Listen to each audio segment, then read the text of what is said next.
जे तुम्ही व्याख्यान देतात लोकांसमोर, तर ते जास्तीत जास्त कुठल्या विषयावर देतात की जेणेकरून अंधश्रद्धा त्यांची अशी दूर होईल, ह्या चीजवर तुम्ही म्हणजे जास्त असा भर देता की अजून काही गोष्टी त्याबद्दल?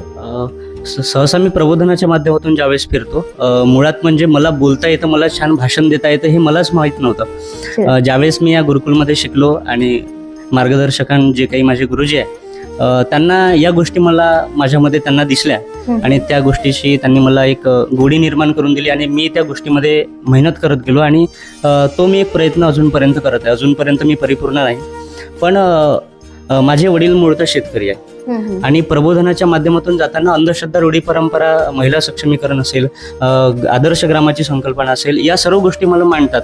पण हल्ली ग्रामीण भागातला आणि माझे वडील शेतकरी मूळतः असल्यामुळे माझ्यासमोर एक प्रश्न राहतो की शेतकऱ्यांच्या प्रश्नावर कुणी बोलत नाही आणि बोलले तर फक्त ते त्यांना प्रश्न मांडतात, उत्तर कुणी सांगत नाही. आणि मग मी राष्ट्रसंतांचं जे काही साहित्य वाचलं त्यावेळेस मला वेगवेगळे विषय त्यामध्ये दिसले आणि मी समाजामध्ये बोलताना मी सर्वात जास्त जर भर देत असेल तर ते शेतकऱ्यांच्या प्रश्नावर आणि त्यावर आपण काय केलं पाहिजे.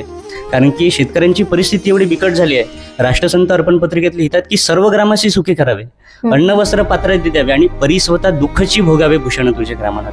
जे काही पात्र आहे समाजामध्ये काम करणारे, लोहार, सांबार, सुतार असतील, शेतकरी असतील, यांची परिस्थिती जरी भारत हा देश कृषीप्रधान असला तरी असं म्हणतात की शेतकरी फार मोठा आहे, तो कृषीप्रधान आहे.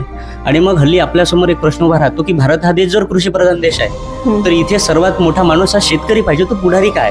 म्हणून माझ्यासमोर हा प्रश्न एक प्रश्नार्थक चिन्ह म्हणून राहतो की माझे वडील शेतकरी आहे आणि अजूनही माझ्या घराला मातीचं लिपण आहे, मग ही परिस्थिती काय असली पाहिजे. म्हणून मी शेतकऱ्यांच्या प्रश्नावर हल्ली जास्त बोलतो.